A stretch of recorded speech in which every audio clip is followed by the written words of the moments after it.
പശുവാണ് ആദ്യം തുടങ്ങിയത്. ആദ്യം 10 പശുക്കളായിരുന്നു. പിന്നെ അത് കൂട്ടി കൊണ്ടുവന്ന് ഇപ്പം മൊത്തം 30 പശുക്കളുണ്ട്. അത് 20 എണ്ണത്തോളം കറക്കും. കറക്കുന്ന പശുക്കൾക്ക് മാത്രം പല്ലറ്റ് കൊടുക്കും. ഫീഡ് കൊടുത്തിൽ കറവ പശുക്കൾക്ക് മാത്രമേ നമ്മൾ ഇത് കൊടുക്കാറുള്ളൂ, പല്ലറ്റ് കൊടുക്കാറുള്ളൂ. ഇത് സൈലേജ്, ഇതെല്ലാരും കൂടാണ്. ഇങ്ങനെ ഇരുന്ന സാധനമാണ്, ഈ ഓല ഇങ്ങനെ ഇരുന്ന സാധനമാണ് ഈ മെഷീനിൽ കൂടെ പൊടിച്ച് ഇതുപോലെ ആക്കും. അല്ല, തൊണ്ടും ചൈനയും എല്ലാം. ചേച്ചി പെറ്റാണ് ഇവിടുത്തെ? ഇതാള് പുറകിൽ ഇങ്ങനെ നടക്കും. ചേച്ചിയുടെ എപ്പോഴും ഉണ്ടാവും? ഇവർക്ക് ഇപ്പൊ എത്ര പ്രായമുണ്ട്? ഇപ്പൊ 6 മാസം കഴിഞ്ഞു. ഒന്ന് വിളിക്കാവോ മണിക്കുട്ടി? ഇത് ഇത്രയും നമ്മൾ സജ്ജീകരിച്ചല്ല, അവരെ ഉണ്ടാക്കിയതാ. നമ്മുടെ ചെറിയ തോടായിരുന്നു, അത് വലിയ പോത്തുണ്ടായത് ഇവിടെ. അത് ഇടിച്ചിടിച്ചിടിച്ച് ആ മരങ്ങളും എല്ലാം കളഞ്ഞ് ഇത്ര ആക്കിയത് പോത്തിന്റെ പണിയാ. കൊച്ചുകുട്ടികൾക്കൊക്കെ കയറിയിരുന്ന് പോവാം. അതിന്റെ ബെൽറ്റ് ഒക്കെ ഉണ്ടെങ്കിലേ. ആ തേങ്ങ അത് അതിന്റെ ഹോളാണെന്ന് വരുന്നത്. ഇത് എങ്ങനെയാണ് കൃഷി ചെയ്തെന്ന് പറഞ്ഞുതരാവോ? ഇതിങ്ങനെ ഇപ്പൊ ഇത്ര എണ്ണുള്ളോ? ഒന്ന് അവിടെ ഉണ്ടോ? ഫ്രണ്ടിലുണ്ട്, അവിടെ ഉണ്ട്. മൊത്തം 5 എണ്ണം ഉണ്ട്. മൊത്തം ഇതിന്റെ സെയിലുണ്ടോ? ഉണ്ട്. ഒരു ഫാം ആയാലും പശുക്കളും ആടുകളും കോഴികളും മറ്റെല്ലാ ജീവജാലങ്ങളും വേണം. എന്നാൽ മാത്രമേ ഒന്നിൽ പരാജയപ്പെട്ടാലും മറ്റൊന്നിൽ ലാഭം കണ്ടെത്തി വിജയം കണ്ടെത്താൻ, അതായത് മുന്നോട്ട് കൊണ്ടുപോകാൻ സാധിക്കുള്ളൂ. അപ്പോൾ ഇടപ്പറമ്പി ഫാംസിന്റെ പുതിയൊരു അധ്യായത്തിലേക്ക് എല്ലാവർക്കും സ്വാഗതം. ഞാൻ സിനോബി. ഇപ്പൊ നമ്മളുള്ളത് ചാലക്കുടിക്കടുത്തുള്ള മീരാസ് മിറാക്കിൾ ഫാംസിലാട്ടോ. ഇവിടെ ഒട്ടനവധി പശുക്കളും ആടുകളും കോഴികളും മറ്റെല്ലാ ജീവജാലങ്ങളും ഉണ്ട് കേട്ടോ. അപ്പൊ ഇന്നത്തെ ഒരു വീഡിയോയുടെ പ്രത്യേകത എന്ന് വെച്ചാൽ നമ്മുടെ ക്ഷീര കർഷകർക്ക് മാത്രമുള്ളതല്ല, നമ്മുടെ നാടിനെ സ്നേഹിക്കുന്നവർക്കും അതുപോലെ നമ്മുടെ കർഷകർക്കും വേണ്ടിയുള്ളതാണ്. അതുകൊണ്ട് തന്നെ ഈ വീഡിയോ ഒന്ന് മാക്സിമം ഒന്ന് ഷെയർ ചെയ്യാൻ മറക്കരുത് കേട്ടോ. പിന്നെ അതുപോലെ തന്നെ നിങ്ങളുടെ വിലപ്പെട്ട അഭിപ്രായങ്ങൾ ഒന്ന് കമന്റ് ചെയ്യാനൊന്നും മറക്കരുത് കേട്ടോ. അപ്പൊ നമുക്ക് ഈ ഫാമിലെ വിശേഷങ്ങൾ കാണാൻ പോട്ടോ. അപ്പൊ ഈ ഫാമിന്റെ ഓണറിന്റെ പേര് പത്മകുമാർ എന്നാണ്. ചേട്ടാ നമസ്കാരം. അപ്പൊ ഇത് ശരിക്കും പറഞ്ഞ ഒരു സംയോജിത കൃഷി രീതിയല്ലേ? ഫസ്റ്റ് നമുക്ക് ഈ പശുക്കളൊന്ന് കണ്ട് നമുക്ക് മുന്നോട്ട് പോയിട്ട് കാണാം. അപ്പൊ ഇത് എങ്ങനെയായിരുന്നു? നമ്മുടെ ക്ലാക്കളിൽ നിന്ന് തുടങ്ങിയതായിരുന്നോ? അതെ. അന്ന് കൃഷി തുടങ്ങിയ സമയത്ത് തന്നെ നമ്മള് പശുക്കളെ വാങ്ങിയിരുന്നേ. കാര്യം നമ്മൾ ജൈവ കൃഷിയാണ് ചെയ്യുന്നത്, രാസവളം ഒന്നും ഉപയോഗിക്കുന്നില്ല. അപ്പൊ ചാണകവും ഉണ്ടല്ലോ, അതുകൊണ്ട് ഇവിടെ തന്നെ എല്ലാം നമ്മൾ കമ്പോസ്റ്റ് ആക്കി എടുക്കുകയാണ്. 100-150 ആടുണ്ട്, പശുവുണ്ട്, എരുമയുണ്ട്, കോഴിയുണ്ട്, 20,000 കോഴിയുണ്ട്, ബോയിലർ കോഴി, നാടൻ കോഴിയുണ്ട്. അപ്പൊ ഈ ചാണകം, ആടിന്റെ ചാണകവും ഇതെല്ലാം കൂടി നമ്മൾ ജൈവവളം ആക്കിയിട്ടാണ് ഇവിടെ ഉപയോഗിക്കുന്നത്. പശുവാണ് ആദ്യം തുടങ്ങിയത്.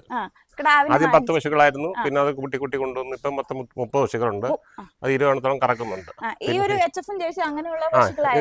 അതെ. ഇത് ഗീർ ഇപ്പം ഞാൻ എടുത്താണ് ഒരെണ്ണം. അതിന്റെ കുട്ടിയാണ് ആ നിൽക്കുന്നത്, ആ ചുവന്ന കുട്ടി. ഇത് 200-210 ലിറ്റർ പാല് കിട്ടുന്നുണ്ട് ഒരു ദിവസം. 2 നേരം കൂടെ. ഇതെങ്ങനെയാണ് വിൽപ്പന?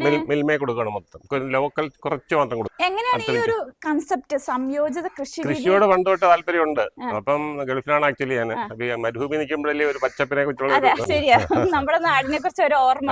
അതെ, അപ്പോഴാണത് ഒരു കൃഷിയിലേക്ക് നീങ്ങാം. നേരത്തെ ബിസിനസ് ഒക്കെ ആയിരുന്നു, നാട്ടിലെ ബജാജും മാരുതിയൊക്കെ ഉണ്ടായിരുന്നു. അതൊക്കെ 5-6 വർഷം നടത്തിയപ്പോഴെല്ലാം പൊട്ടിപ്പൊളിഞ്ഞു പോയി. അവിടുന്ന് ഒന്നേന്ന് ഇവിടെ വന്നിട്ട് പിന്നെ തുടങ്ങിയതാണ്. അപ്പൊ ഈ ഒരു പശുക്കൾ നമ്മൾ കുട്ടികളെ വളർത്തിയെടുക്കും, അത് എങ്ങനെയാ ചെയ്യണേ? അതെ, കുട്ടികളെ ഒന്നും പെൺകുട്ടികളെ ഒന്നും കൊടുക്കാറില്ല, ഇവിടെ എടുക്കും. നമുക്ക് രോഗശക്തി കൂടുതലായിരിക്കും, അസുഖങ്ങൾ കുറയും. നമ്മൾ പുറത്തുനിന്നൊക്കെ കൊണ്ടുവന്നു കഴിഞ്ഞാൽ തൈലേറിയ അങ്ങനെയൊക്കെയുള്ള പ്രശ്നങ്ങൾ ഉണ്ടാകാറുണ്ട്. തമിഴ്നാട്ടിൽ നിന്ന് നേരത്തെ അത് എടുത്തോണ്ടിരുന്നത്, അന്നൊക്കെ ആ ഒരു വിഷയം വന്നിട്ടുണ്ട്. പിന്നെ ഇപ്പൊ കൂടുതലും നാട്ടിൽ നിന്ന് തന്നെ സെലക്ട് ചെയ്തെടുക്കുക ചെയ്യുന്നത്. ഇതൊരു ഫാമിംഗ് ടൂറിസം അങ്ങനെ ചെയ്യാനുള്ള കൺസെപ്റ്റിലാണ് ഇപ്പം അത് ഡെവലപ്പ് ചെയ്തോണ്ടിരിക്കുകയല്ലേ. ഇത് മൊത്തം 20 ഏക്കർ ഉണ്ടല്ലോ, ആ ഭാഗത്തേക്ക് ഹട്ടുകളൊക്കെ പണിഞ്ഞിട്ട് ഇങ്ങനെ ആൾക്കാരെയൊക്കെ ഇതാക്കണം. ഒരു ആയുർവേദത്തിന്റെ ഒഴിച്ചിലും പിഴിച്ചിലും ഒക്കെ ചെയ്യണം എന്നൊക്കെ ആഗ്രഹമുണ്ട്. മക്കൾ 2 പേരുണ്ടേ, ദുബൈയിലാണ്. അപ്പൊ അവരാരെങ്കിലും ഒരാളോട് നമ്മളെ സഹായത്തിലുണ്ടല്ലേ നമ്മളെ കൂടെ തന്നെ ഓടാൻ പറ്റുന്നില്ല. ഇത്രയും സാധാരണ നമ്മൾ കുറച്ചും കൂടി ലാഭം കിട്ടാൻ വേണ്ടി നമ്മൾ വീടുകളിലെ കൊടുക്കണേ. അതെ. എന്തുകൊണ്ടാണ് ഞാൻ സൊസൈറ്റി ഒന്നിച്ചും കൊടുക്കുന്നുള്ളത്. അതാകുമ്പോ അവിടെ തീറ്റ എടുക്കുന്നുണ്ട്, പല്ലറ്റ് എടുക്കും. നമ്മളെ മിക്കവാറും ഇവിടെ ഇല്ലല്ലോ, വെളിയിലല്ലേ, എല്ലാം ക്യാമറ കൂടെ കൺട്രോൾ ചെയ്യുന്നല്ലേ ഉള്ളൂ. അപ്പൊ ഈ ലോക്കലൊക്കെ കൂടുതൽ കൊടുത്തു കഴിഞ്ഞാൽ പൈസ കിട്ടാനൊക്കെ പ്രശ്നമാകും. അല്ലെ കൊണ്ട് കൊടുക്കണം, അല്ലെ പിന്നെ നമ്മൾ തന്നെ ഒരു ബൈ പ്രോഡക്ട്സ് യൂണിറ്റ് ഉണ്ടാക്കാനുള്ള പരിപാടി ഉണ്ട് മനസ്സിൽ. അന്നേരം നമ്മൾ സൊസൈറ്റി അധികം കൊടുക്കത്തില്ല, ലോക്കൽ സെയിൽ നടക്കും. ഇതിപ്പം 15-10 ആണ്. അങ്ങനെയുള്ളതുണ്ട്. പലതിന്റെ ഇടയ്ക്ക് ആയല്ലോ. ആദ്യം പുൽകൃഷിയായി തുടങ്ങിയത്. ഇത് മൊത്തം 20 ഏക്കറാണല്ലോ. ഒരു 4-5 ഏക്കർ സ്ഥലത്ത് മുഴുവൻ പുല്ലിട്ടിരിക്കുക. 03, നേഫിയർ അങ്ങനത്തെ ഒക്കെ. പിന്നെ അല്ലാതെ പുല്ല് തന്നെ ധാരാളം കിട്ടും.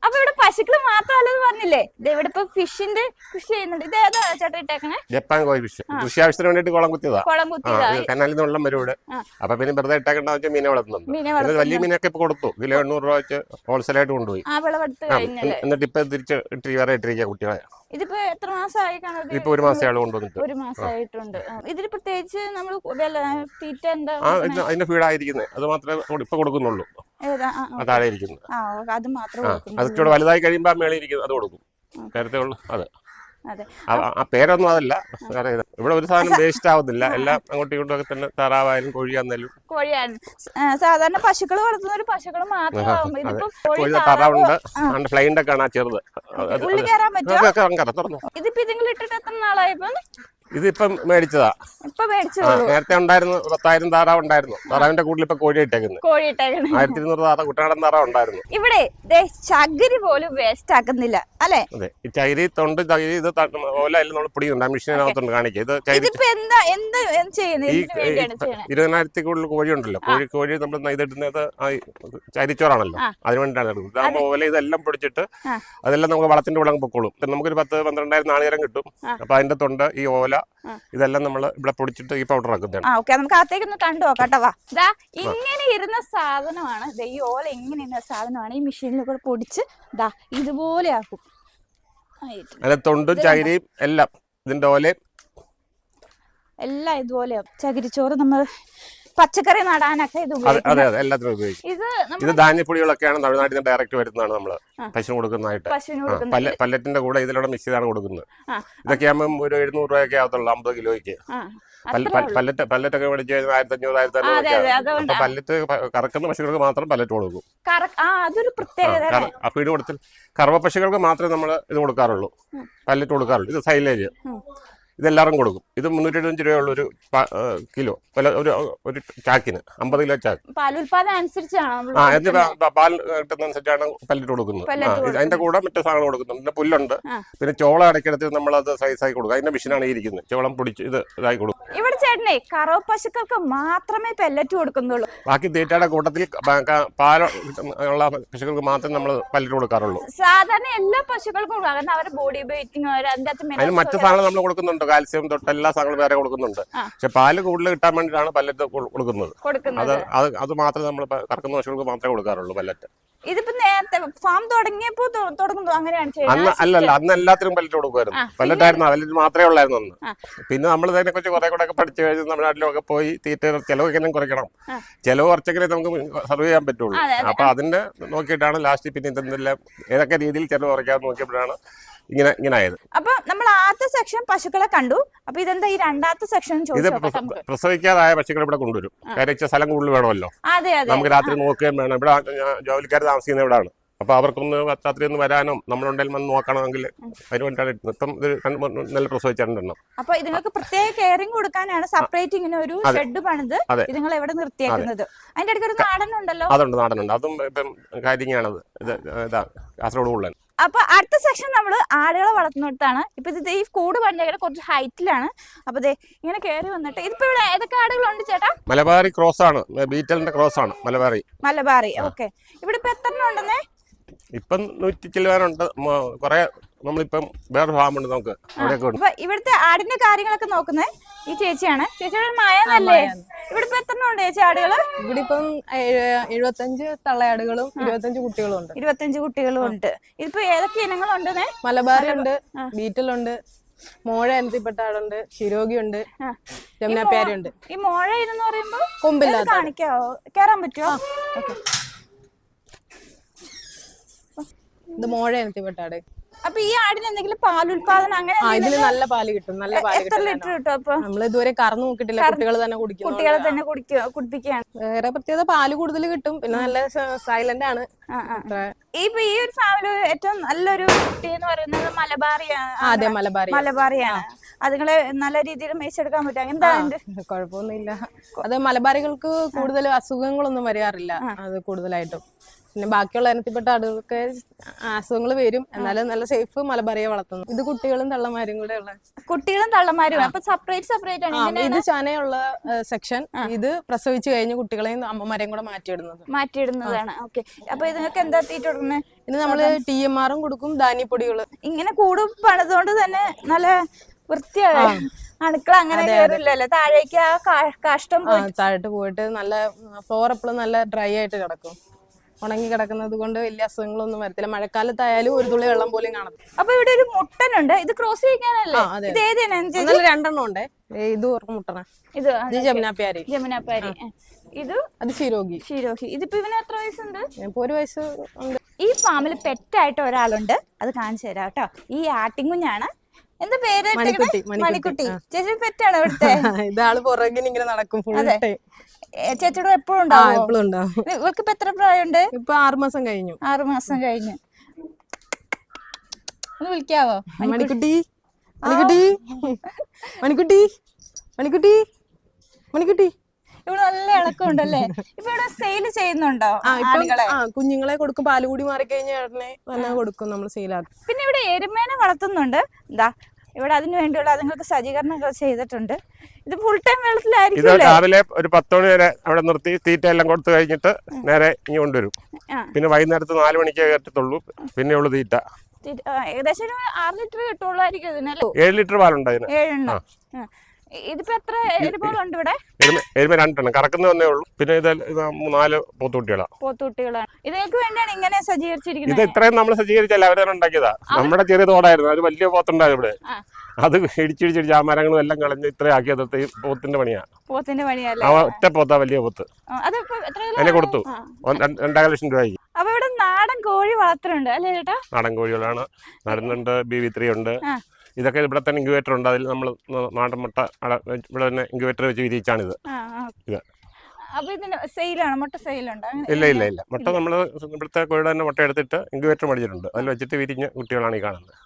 അവിടെ ഉൽപ്പാദിപ്പിച്ച ചകിരി ആ ചരിച്ചോറാണ് നമ്മളവിടെ അതെ. ഇവിടെ അല്ല, ഈ കൂടുകളിലല്ല 25,000 കോഴിയുണ്ട്, മറ്റേ കോയിലർ കോഴി. അതിനെല്ലാം ഇത് തന്നെ ഇട്ടേക്കുന്നത്. ഇതെല്ലാം കൂടെ 450 കോഴി. ഇത് BV3 നമ്മള് മണ്ണൂത്തി അവിടുത്തെ പോയി എടുത്തേക്കുന്ന. ഇത് 160 രൂപ. 500 അത് കുറെ സെയിലാവുന്നുണ്ട്.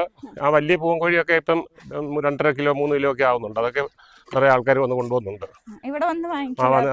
കൊടുക്കും. അതൊക്കെ വലിയ കോഴിയൊക്കെ ചെയ്യാൻ വേണ്ടിയിട്ടെല്ലാം ബോക്സ് ആയിക്കൊണ്ടിരിക്കുന്നു. അതെ. ഇത് റെഡിമേഡ് മേടിക്കാൻ കിട്ടുന്നത്. ചരിച്ചോറും മണ്ണും ചരിച്ചോറും മണ്ണിര എല്ലാം ഇട്ട് കമ്പോസ്റ്റ് ആക്കി ഇടും. ഈ കൊന്നയുടെ ഇല ഇട്ടു ഇഷ്ടം പോലെ.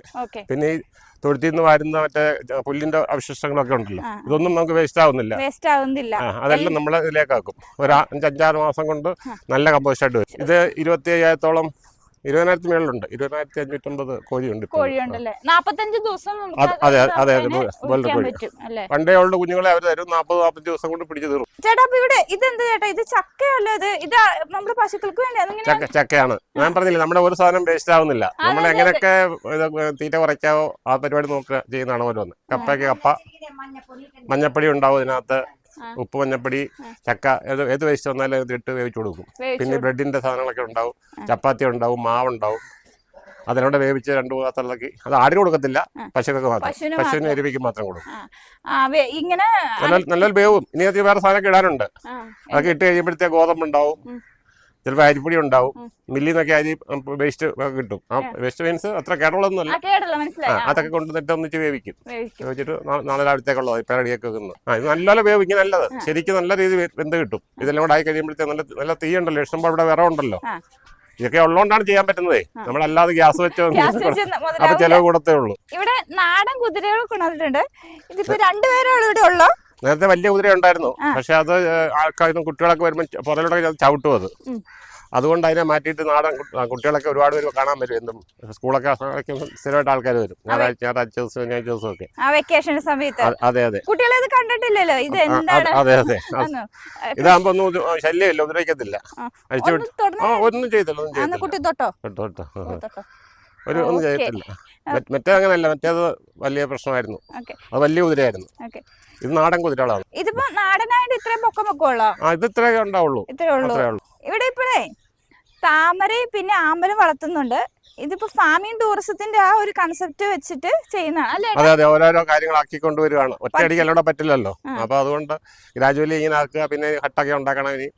പിന്നെ ഇത് പെഡൽ ബോട്ടൊക്കെ, ആ വലിയ കുളങ്ങളൊക്കെ ഉണ്ടല്ലോ, അതിന് തമ്മിൽ ലിങ്ക് ചെയ്തിട്ട് പെഡൽ ബോട്ടൊക്കെ ഇടുക. 2-3 മറ്റേ ചെറിയ ഹട്ടുകൾ ഉണ്ടാക്കുക. അപ്പോൾ അതിൻ്റെയൊക്കെ ഭാഗമായിട്ടാണ് ഇങ്ങനെ ചെടികളും പൂക്കളും താമരയും ഇതൊക്കെ ആക്കി വരുന്നത്. ഇതെനിക്ക് വലിയ തെങ്ങ് ഒഴിച്ച് ബാക്കിയെല്ലാം ഞാൻ വെച്ച് പിടിപ്പിച്ചതാണ്. വലിയ തെങ്ങുകൾ മാത്രമേ ഇവിടെ ഉണ്ടായിരുന്നുള്ളൂ. ബാക്കി അടയ്ക്കായും ഈ പ്ലാവ് ഇതെല്ലാം നമ്മൾ വെച്ചതാണ്. 2015 തൊട്ട് തുടങ്ങിയതാണ്. ജനങ്ങൾ കൂടിയിട്ടേ ഉള്ളൂ, കുറവൊട്ടും ഇതില്ല. അപ്പം സ്ഥലം ബാക്കിയുള്ളിടത്ത് റൂമൊക്കെ ഉണ്ടാക്കി. അപ്പോൾ ആൾക്കാർ ഒത്തിരി പേരും കാണാൻ ഇപ്പോഴും ആൾക്കാർ ഒരുപാട് വരുന്നുണ്ട്. അപ്പോൾ ഇവിടെ തേൻ എടുക്കാൻ പോവാണ്. തേന്റെ കൃഷി ഉണ്ട് കേട്ടോ. ഇതിപ്പോ എത്ര നാളോട് നമുക്ക് ഈ തേൻ എടുക്കാൻ പറ്റുന്നു? ഇതിപ്പോ ഈ മഴ ഒരു 1.5 വരെ നമുക്ക് എടുക്കാം. മഴ വന്നാൽ പിന്നെ കിട്ടത്തില്ല. ഇതിപ്പോ എത്ര ഉണ്ട്? ഇത് മൊത്തം 35 വെട്ടിയുണ്ട്. 35 വെട്ടിയുണ്ട്. ഇത് ചെറുതേനല്ലേ? ഇത് ചെറുതേന.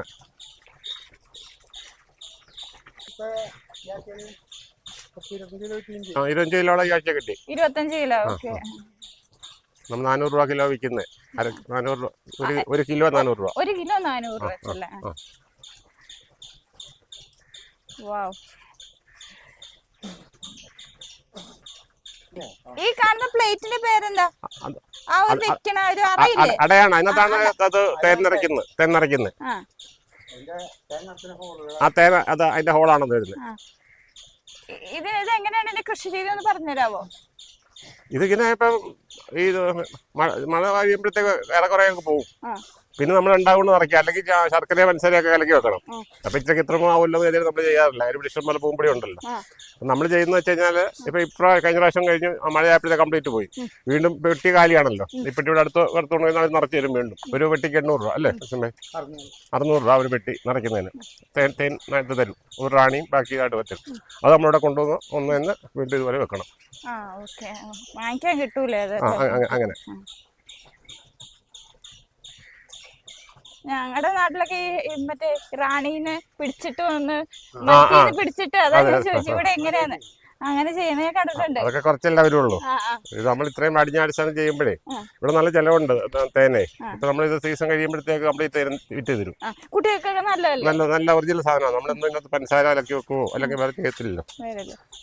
നാച്ചുറൽ ആയിട്ടുള്ള. അതെ. ഇവിടെ ഇതൊക്കെ നിൽക്കുന്നുണ്ട്. ഇഷ്ടം പോലെ പൂമ്പൊടി കിട്ടുമല്ലോ.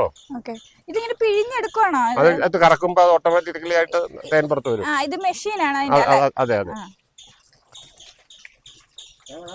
അത് പുകയ്ക്കുന്നതാണ്. പുക വരുമ്പോൾ ഇത് മാറി പോകത്തുള്ളൂ. ഇല്ലേ നമ്മളെ ഇതാക്കി അപ്പൊ ഒന്ന് മാറിപ്പോക്കോളൂ. ഈ പുക അങ്ങോട്ട് ചെല്ലുമ്പം ഒന്ന് മാറിപ്പോക്കോളൂ. ഇല്ലെങ്കിൽ അതിങ്ങനെ അടുത്ത് തന്നെ വന്നിരിക്കത്തില്ലേ, കടിക്കുകയും ചെയ്യും. അത് നമ്മള് മെത്തങ്ങണം പതിനാ തൂക്കായിരുന്നാ മതി. തൂത്താലാണ് കൂടുതൽ പ്രശ്നം ഉണ്ടാവും. ഞാൻ ചെയ്യാതെ നടന്നോളൂ. അതങ്ങ് പൊക്കോളും. അല്ലെ കൊമ്പ് കയറുപോയി. മൊത്തം കുത്താതിരിക്കാനാണ് അവര് ഗ്യാപ്പ് ഇതൊക്കെ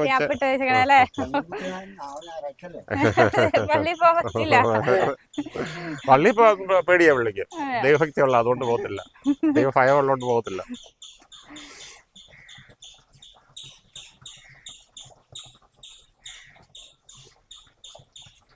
ഇത് വെയിലായി കഴിഞ്ഞാലും പാടാ എടുക്കാനേ. ഞാൻ വേറൊരു കാര്യം ചോദിച്ചോട്ടെ, നമ്മള് ഫാമിംഗ് ടൂറിസം എപ്പോഴാണ് ഓപ്പൺ? നമ്മൾ ഫാം ടൂറിസത്തിന് വേണ്ടിയാണുള്ള ഓരോ സ്റ്റെപ്പ് ബൈ സ്റ്റെപ്പായിട്ട് ചെയ്തുകൊണ്ടിരിക്കുന്നത്.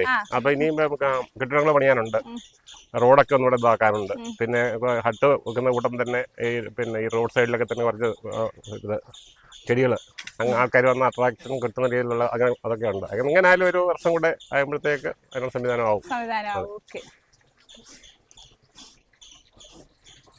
പിന്നെ എല്ലാം പറഞ്ഞു മക്കൾ 2 പേര് ദുബൈയിലാണല്ലോ. അപ്പൊ ഒരാളൂടെ ഇന്ന് വന്നാലേ എനിക്ക് ഹെൽപ്പിന് ആവത്തുള്ളൂ. ഇപ്പൊ തന്നെ എല്ലാം കൊണ്ട് നടക്കത്തില്ല. അപ്പൊ അതിനൊക്കെ അവരും തയ്യാറാവുന്നുണ്ട്.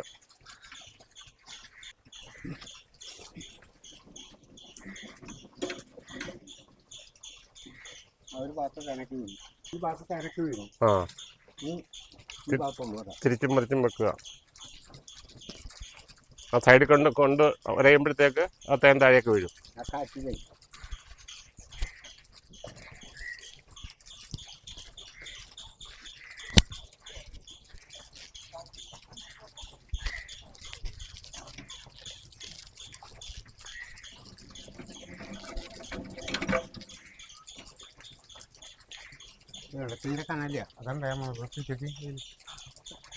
ആ തേനൊക്കെ താഴെ പോന്നു. അല്ല ആ തേനെല്ലാം അതിനുള്ളിൽ കിട്ടി. ആ കാണുന്ന സെല്ലുകളെല്ലാം മെഴുക വെച്ചാണോ മെഴുക ഇതെല്ലാം ഇതെല്ലാം മെഴുക അവരെ ഉൽപ്പാദിപ്പിക്കും. നമ്മൾ ചെയ്യുന്നതല്ലല്ലോ, എല്ലാം അവരെന്നെ ചെയ്യുന്നതാണ്. ഇത് രണ്ടാമത് നമ്മൾ ഉപയോഗിക്കൂല ഈ ഒരു set, അല്ലേ? അത്രത്തോളം കഷ്ടപ്പെട്ടുണ്ടാക്കണവരാണ്. അതെ. ഈ കാണുന്ന സാധനം അവരുണ്ടാക്കുന്ന കഷ്ടപ്പെടുണ്ടാവും. ഒക്കെ നമ്മള് ഞെക്കി എടുത്തു കഴിഞ്ഞാൽ പിന്നെ ഉപയോഗിക്കാൻ പറ്റും. അതെല്ലാം ഫ്ലാറ്റായി പോകത്തില്ലയോ?